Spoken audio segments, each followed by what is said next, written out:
Hello, welcome to Medoc Life Doctor Podcast. Medoc Life is a trusted healthcare company which is dedicated for better health. We provide quality medical care and medical tourism for not only Indian but also to the international patients. With the motto of not only medicating India but educating India, we make healthcare easy and accessible. Today, we are going to dive into a topic which is almost everyone's common problem, which is back pain. But what if the back pain is more than just a bad posture? Or what if the back pain means your spine is asking for help? So today, to decode this science and to understand the deeper causes, we are joined with none other than Dr. Karthik, a highly experienced consultant neurosurgeon. He brings knowledge to spine health, neurological conditions, and at what time you should take your back pain seriously. Hi, I am Dr. Karthik R. I am a consultant brain and spine surgeon, and here we are recording a podcast with Medoc Life regarding our spine health. It will entail topics regarding common spine pathologies, what are the red flags in your red flags in spine, and also about how to take care of your spine. Stay tuned to listen to the whole podcast. So stay tuned with us to know that what your spine is really telling you and how to take care of it before it turns into a bigger. So my first question to you is, why are we seeking a chronic back pain even in youngsters too? So that's a very good question. See, I always tell that back pain is a lifestyle disease. It's more to do with your lifestyle, like diabetes, hypertension, and many other chronic illnesses. That is a lifestyle disease. Even our back pain is a lifestyle disease. We are primarily four-legged organisms, and when we became bipedal, that is when we started walking on our two legs, then our spine started bearing the brunt of it. To add to this, given our day-to-day activities where we do not move at all, neither do we sustain long hours of sitting, and we work in front of computers, and then we are also using devices and bending our neck down and not sitting in right posture. All this is attributable to back pain, and that's why it's becoming a major lifestyle issue which is impairing the health of many individuals. What's exactly a slipped disc medically speaking? So this is a very common problem, and everyone keeps telling I have. The thing is, it is not that your disc, which is like a cushion in between two vertebrae, it doesn't actually slip, but there is a small portion which is a soft jelly-like substance which is there within around a hard capsule. This soft jelly-like portion slips out because there is a tear in that hard annulus. What we call that hard capsule that is there is called annulus. So this slips out of it. So since this jelly-like substance slips out, you have pain in your back. And this is not like a normal pain. What happens here is this substance goes and impinges on the nerve that comes from your back. So when it presses on this nerve that comes from your back, you have back pain. And also it radiates to one of your limbs or both your limbs. So my next question to you is, what are the red flag symptoms in which back pains become an emergency? That's a very important thing to know. Not every back pain can be ignored. The main thing that you need to notice is your back pain only in the back? Second thing that you'll have to see is if it is radiating to one of your limbs. That is, you feel like a shock-like sensation or a tingling numbness that is radiating down your legs. Third thing that you'll have to know is if you are noticing any weakness in the limbs. Weakness in the sense that you cannot move your ankle, or you cannot move your toes, or you cannot move your knees. You're feeling any weakness in the muscle. Fourth thing that you'll have to know in cases of back pain is, do you have any bowel and bladder symptoms? That is, any urinary problems or problems in passing stools. And the fifth and the major thing is the pain worsening at night? And is the pain increasing on bending forward? So if you have all these things, and if you have associated other symptoms, say you have fever and back pain, or if you had a trauma or you had a fall following which you have a back pain, then you'll have to be evaluated further. So my next question to you is, when is surgery actually necessary? So the thing is, when most patients come to me, they always think that their back pain requires surgery, or they are actually afraid to consult a neurosurgeon or a spine specialist because they are scared that they will tell surgery. See, most of the conditions of back pain, nearly I would say 90% of the back pains can be managed without surgery. It can be managed in terms of giving good physiotherapy, muscle relaxants, and changing their lifestyle, like reduction in weight, increasing their activity, etc. Only the cases which have a structural pathology, that is, a structural problem is there which is causing compression over the nerves, which requires actual correction, or if there is any movement in the spine, or if there is any fracture in the spine which cannot be corrected, only in those cases we advise surgery. So 90% of the cases of back pain can be managed conservatively, and only 10% actually require surgery. So, what are the common surgical operations which are available now, which are not common in past 10 years? So, the field of spine surgery has evolved a lot over the last 10 years, or over the last 10 to 20 years. So, majorly, we have noticed that before, patients used to be very scared of spine surgery and the outcomes of spine surgery, because many used to think that after the surgery, I will not have any movement in my legs, or I'll become paraplegic, or I'll not have any strength in any of the legs. That has made a drastic shift. We do not see that kind of morbidity associated with spine surgery anymore. This is attributable mainly to our minimally invasive techniques that we have developed, and the microscopic techniques that we do, and the endoscopic techniques that we do.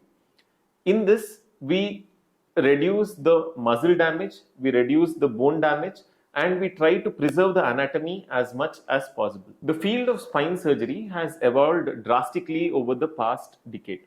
So before, I still get patients to me who tell that I don't want to get any surgery done to the spine because I'm worried that I'll lose strength in both the limbs and the outcomes of surgery are very poor. That is their mindset, but that is not true.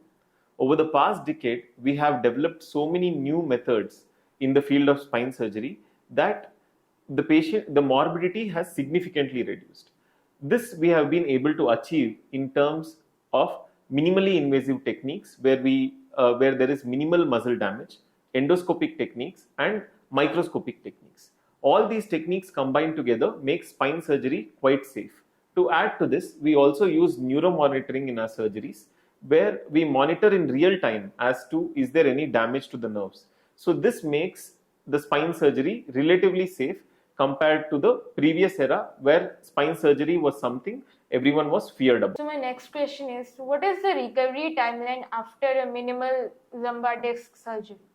So actually speaking, in the current scenario, we make our patients move by the same day itself. That is, by the end of the day itself. Suppose we do the surgery in the morning, by the evening itself we make them walk. And in terms of doing mild to moderate exercises, we advise them that they can rejoin their normal activities with exercises within 2 to 3 weeks of time. And by 6 to 12 weeks, we expect complete recovery to their previous normal state with complete resolution of pain. So is this a myth that a bed rest is best cure for back pain?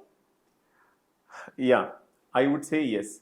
See, previously what used to happen is when patient had back pain, they used to be advised prolonged duration of bed rest. That is, they used to be advised bed rest for weeks together. Any rest which is there beyond 3 days is actually detrimental. It does not improve pain in any way. Rather, it makes this lack of activity will worsen their pain. So, complete rest is not advised. Minimal activity to moderate activity is always advised to keep your spine healthier. And bed rest cannot cure all back pains. Only in times of muscle spasm, we give some rest for the muscle and we put them on muscle relaxants so that their muscle relaxes. Even after that, some gentle stretching always goes a long way in improving your spine. What do you wish that more people understand about the spine? Well, first thing I would hope that is people start treating their spine health more seriously. In terms that first, you need to strengthen your back, and not just your back, think of your spine like a pole. So there are two aspects for the pole to be standing. One is your spine itself, and other is the supporting muscles that hold it in place. So you need to work on two ways. One is strengthening your muscle, other is improving your vertebral body health. So to improve your bone health, I see that nowadays many people are deficient in calcium and vitamin D. So a daily low dose vitamin D supplementation based on your vitamin D levels to be checked has to be given. 400 mg vitamin D supplementation on a daily basis, and along with that you need to take calcium if you are low on calcium. That is one way you can improve your bone health. Coming to the muscle health, there is no secret to improve the strength in a muscle. The only way a muscle improves its strength is by doing more activity and bearing more stress. So suppose you go to the gym and you are lifting 5 kgs weight. I would advise that you continue lifting that 5 kgs weight until your muscle increases in strength. What happens, many people also think that if they go to the gym they got a slip disc. That usually happens if they are suddenly increasing their capacity. That is, a person who is lifting say 10 kgs today did a deadlift of 30 or 40 kgs suddenly. That is one reason where if you increase the weight slowly, it doesn't happen. Suddenly, if there is any drastic change, it happens. Second thing is, if you are not bracing your core when you're doing activities, that also is an important contributing factor for sudden herniated discs or sudden back pains. So main thing is you strengthen your back muscles and strengthen your spine health, that is your vertebral body health.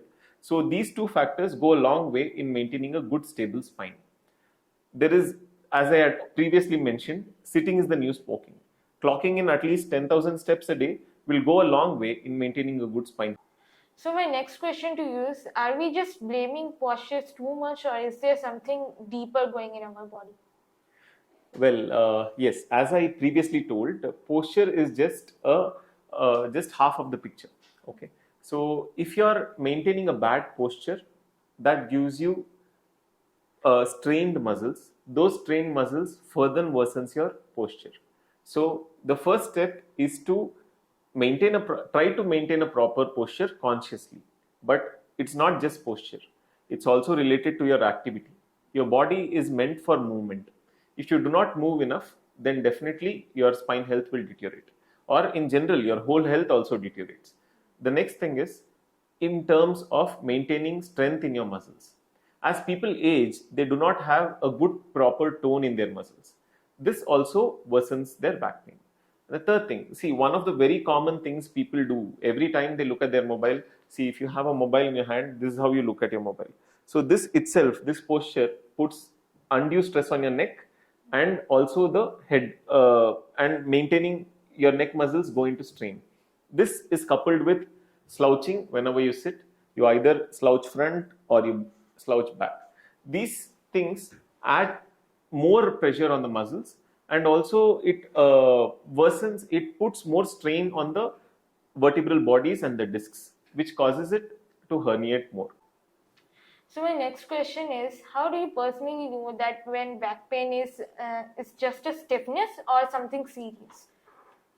So yeah, so every individual in their lifetime will some or the other time would have experienced a stiff back. Okay, so not every stiffness is an indication that your spine health has gone for a toss or you have a very bad back pain. Suppose you go to a new place and you slept on the bed wrong, or if you are in a different kind of environment where your back has been strained.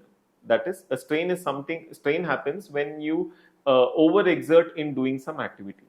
So when this happens, you can think that it can either be something as simple as a back muscle spasm, or it could be something as dreadful as a lumbar disc herniation, or something that we call as a listhesis, where one bone slips on the other and there could be a fracture. So to differentiate this, first thing you need to know is your pain only in the back or is it radiating to your legs? If it is radiating to one or both limbs, it is one warning sign. Second thing is if you have any bowel or bladder symptoms, that is, if you have any difficulty in micturition or if you have any difficulty in passing stools. Next, if you are having any areas where there is tingling, numbness, or loss of sensation. And the major and the most important thing is if you have any weakness in the muscles, that is, if you are having difficulty in gripping your footwear, or if you are having difficulty in taking your ankle behind. So, if any of this is there, it is a warning sign. So if I have a back pain which is running down my leg, so does that mean that my nerve is getting crushed or something? Yes, exactly. So, to put it in more finer words, it means there is a nerve impingement. So, what happens is when your nerve root exits out of the vertebral foramen, that is the space in the vertebral body, in your vertebra from which the nerve root comes out. If there is a compression on the root, if it is getting pinched, like think like your finger is getting stuck in the door hinge. So, like that, if the nerve is getting trapped, then throughout the path that the nerve travels, that is down your leg, you will feel the pain. That is your radicular pain that we call, or radiculopathy, or most of the people call it as sciatica. So that is what happens when you have a disc herniation or a nerve root entrapment. So if someone's leg is going numb, is that a spine emergency? Yes, it could very well be a spine emergency. So if you're feeling that you're losing sensation in your legs, and if you're also having any weakness in your leg, that is, you're not able to lift your leg well, or if you're feeling that you don't have strength to grip your chappal in your toe, then it means that you might have a spine emergency. And along with it, if you're having back pain which is radiating to one leg or both legs, all of this are telltale signs of spine emergency. But not just this, if you're having just back pain, which is not radiating, but if you have a severe back pain on bending forward, or if you are having back pain which is there even if you walk some 100 meters, that also can be a red flag sign, or something that we can call as a neurogenic claudication, where people have a small area in their lumbar spine, that is, multiple discs are impinging the blood supply to the nerves, which is causing back pain.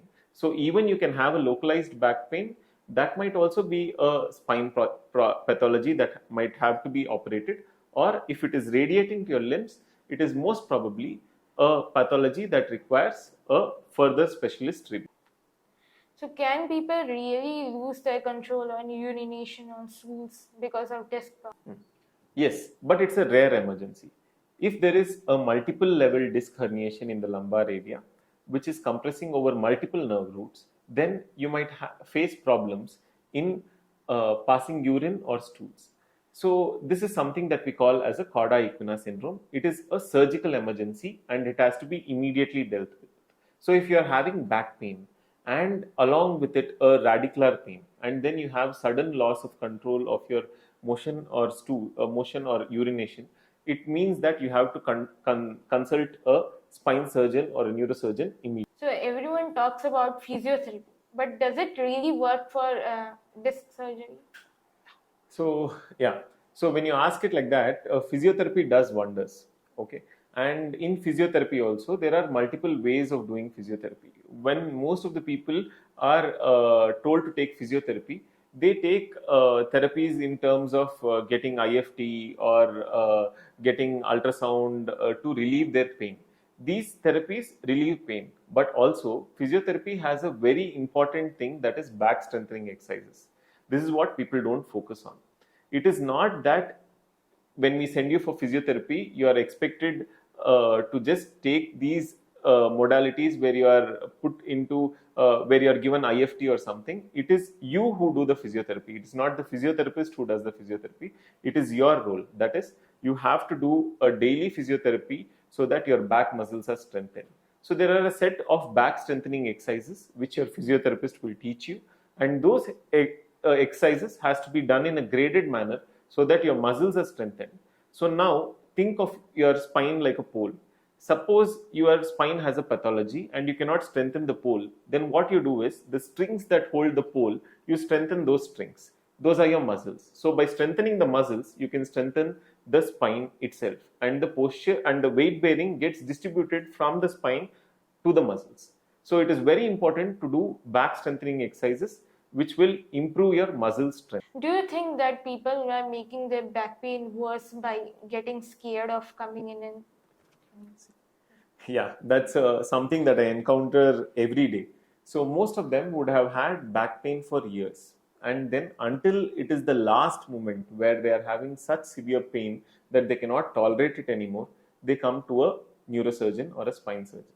Till then, they just take some local medications. They think they can do some nati aushadis or some massages and be done with it. But that's not how it is. If you're not, and also chiropractic. Uh, if you're not exactly sure of what is the pathology, all these treatments can actually be causing you more harm. So the earlier you come to check in, the better it is. And your treatment can be tailored according to what is your pathology. Not all spines are the same, not all pathologies are the same. Whatever your pathology, according to it, the treatment has to be there. So it is better to consult a specialist at the earliest whenever you have back pain, so that you have a clearer picture as to what you're dealing with and do not end up in a very scary situation where you lose power of your limbs, or worse, you can lose power of your bowel, bladder. there's one more question which everyone asks. Can your mattress ruin your back? Yes, the mattress that you sleep on plays a very important role on the way you rest for most of the time. But it cannot be told as the single cause for back pain. But having a firm mattress in which and sleeping in a right posture goes a long way in preventing back. So can you walk us through how spine is structured and why it is so vulnerable to pain? So, coming to the structure of spine, spine has few natural curves in it. That is what you would tell as a kyphotic curvature and a lordotic curvature. You have a thoracic cervical lordosis, thoracic kyphosis, lumbar lordosis, and sacral kyphosis again. So this S-shaped curvature of your spine is what maintains your center of balance. This is lost when in patients when there is a shift in the biomechanical nature in terms of a listhetic spine. That is, if there is a fracture in the spine where one vertebra slips over the other, then there is a loss in this alignment. Also, there can be loss in this alignment because of multiple other problems. Each vertebra, unlike other bones, like you need to understand that unlike other bones, like your long bones in the body, that is your leg bone or femur, that is your thigh bone, you can have a spine is not a single bone. It is multiple vertebra which is stacked on one another, like Jenga which is stacked one on the other. And in between two of this vertebra, there is something that we call as a disc. This disc is what is a soft cushion-like material, which is like a shock absorber and also allows movement in the spine. If spine were to be a single column, there would not be any movement in the spine. Along with that, there are joints in the spine. Each joint allows a specific degree of motion. So this degree of motion coupled with the discs is what allows us to have a mobile spine. So this movement in the spine is very much required for our day-to-day activities. So this is the structure of the spine. Along with this spine is supported by a very important group of back muscles. There are multiple back muscles which maintain the spine in place and also maintain the curvature of the spine. So are there any signs to identify that either the back pain is a disc or muscular? So if usually muscle pains worsen on stretch of that muscle or pull of that muscle, and whereas a disc pain usually is if it is pressing a root, then it radiates down a limb. So that is how we generally differentiate. Further, you need to undergo a further neurological examination to understand if it is just a muscle pain or it is arising out of a disc. And also imaging definitely helps in getting a clearer idea, that is getting a MRI of the spine gives you a better picture as to what is the problem. So at which point someone should actually stop the home remedies and should actually consult a spine specialist? So that's a very tricky question to answer. So in the sense that home remedies, in the sense what? So if you're talking about home remedies, if it is just in terms of hot fermentation, or applying a hot pack over your back and doing slight stretching exercises, that's all right. That can be done.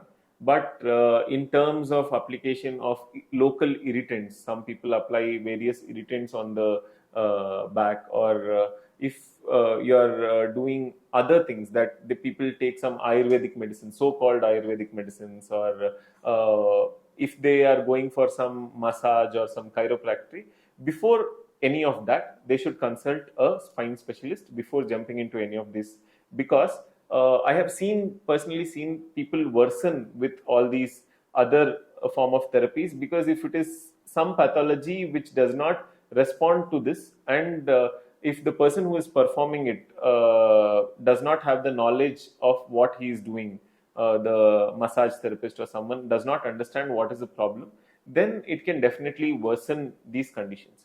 So if you have a severe low backache, if your backache is worsening in the night, if you have pain in your limbs because of your backache, if you have any weakness in the legs, if you have any bowel bladder complaints, or if you have any sensation of tingling, numbness, or loss of sensation in your legs, then it is very important that you consult a spine specialist or a neurosurgeon before going into further matter. So, could you shed some more light on modern approaches of spine surgery? Yes. So, as we had previously discussed, the spine surgery itself has undergone a drastic change in the previous era. From a largely open technique, we have gone into a minimally invasive technique. The purpose of a minimally invasive technique is not just cosmetic. People think that, oh, keyhole surgery means there is just a small incision on the skin, but that is not the primary goal of a minimally invasive approach. The reason why we are doing a minimally invasive spine surgery is to preserve the anatomy as much as possible, not to disturb the muscles, which are very important for maintaining the stability of the spine. Previously, not much emphasis was given on this muscles and also the ligaments that hold spine together. So the purpose of a minimally invasive spine surgery is to maintain this in a normal anatomical pattern and not to cause destruction of these muscles or something that we call as atrophy of these muscles. So along with this, what is very either you do it with a microscope or you do it with an endoscope, they are just different means of doing the same thing. But what is more important is that the nerves are getting decompressed. So this can be approached by different techniques. Some people do it endoscopically, some people do it with the help of microscope. That is, you magnify your vision 10x, so that you are seeing what you are operating very clearly and you are not damaging the normal anatomy as much as possible. So this is what has changed, and this is what has made spine surgery a lot safer in these past decades. So, what are some small practical changes people can make to avoid the daily back problem? So to sum it up, if you want to maintain a good spine health, you should avoid sitting for long hours. Every 20 to 25 minutes that you sit, like already we've been sitting for the past 20 minutes, I guess. So it's time to take a break and have a walk. Next, and also gently stretch your back muscles. Next thing is maintaining proper posture. Do not slouch down when you look at the phone. Do not keep your back bent when you are doing work. And also use comfortable chairs that maintain your posture, use comfortable mattresses that maintain your posture and align properly with your back. And other thing is to move more frequently. Movement is a very important thing that is essential for maintaining spine health. Second, the other thing is lifting things. When it comes to lifting things, many people just bend their back down and lift heavy weights. That's not a good way to lift it. You lift it with your knees and hip rather than just putting all the weight on your back. So any sudden activity which with weight bearing all over the back can worsen your spine health and cause something that we would call as an intervertebral disc prolapse. So prevent all this, stay active overall, and also move more frequently and do back strengthening exercises. And stop cessation of smoking. These are the few things that can improve a person's spine health drastically. So, is smoking is a risk factor for lumbar disc surgery? Yes. Smoking is a very high risk factor for lumbar disc herniation. Smoking not only makes your disc dehydrated, it worsens your lung health. Along with that, it also causes a significant amount of morbidity on your spine health in terms of you get calcified discs, you get something that we call as disc osteophyte complexes, you get multiple pathologies with smoking. So the more you stay away from smoking, it's a better thing for your spine health. So, there's a myth that back pains means you need complete rest. Is that true? Yeah. Uh, yes, it's a myth that people have propagated over the years that if you have back pain, you just have to lie down for many days. As I previously mentioned, any rest beyond a period of 3 days is actually detrimental for your health, not just your spine health, but for your overall health. So, in cases of back pain, some immediate rest and restraining from activities that will worsen your pain is required, but not complete immobilization and lying down. Resuming day-to-day normal activities at the earliest helps you recover more. And as I'd already mentioned before, if you want a healthy spine, move more. So, more the amount of movement you have, your spine is better. Your spine stays in a better. So, thank you, Dr. Karthik, for shedding light about spine health and helping us understand what are the common problems, red flags, and debunking the myths of spine health. Thank you. It was a pleasure talking to you, Shinjin.